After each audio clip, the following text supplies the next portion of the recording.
Hi everyone, I'm Harsha. I am one of the group admins for the unaccompanied minors stuck in India, formed by Neha Sandhu. Um, we have formed this group to unite the parents that are whose kids are stuck in India, and we understand that there have been so many kids that are currently in India at this moment, and we have managed to unite a lot of people. We have managed to bring a lot of people, parents, into this platform, and there are so many people who are still joining till today. And we also understand that there are so many other parents who are not even aware of this WhatsApp group, that is currently helping out the parents. I'm here to speak about the current situation where the minors are stuck in India for more than 2 years. We understand there are so many kids who got reunited with their families in the recent past, and it has been identified that most of the kids are either citizens or permanent residents of this country.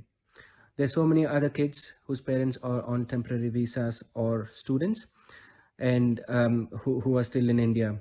It is we understand that DFAT is assigning case officers, and they are handling the situation on a case-on-case basis.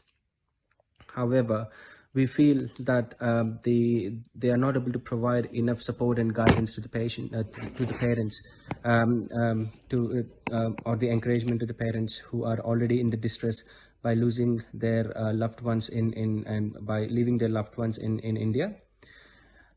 This the case officers keep on rejecting the exemptions, even though the parents are applying for multiple times, which I think is not a good sign.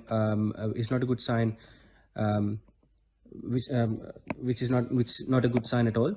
The government should be helping them instead of creating roadblocks to the parents who are already struggling to get their kids back.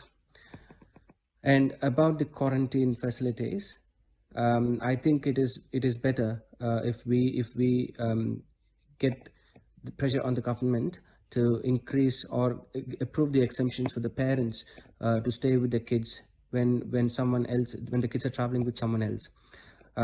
It would make the kids feel safe, and at the same time it would also be helpful for the kids' mental health well-being, because they would definitely feel safe when they are with a parent for the 14 days of quarantine, rather than someone who they don't even know. So in it is always the responsibility of the government to unite the families, and every kid in this country deserves to feel safe and be happy with their families. Thank you.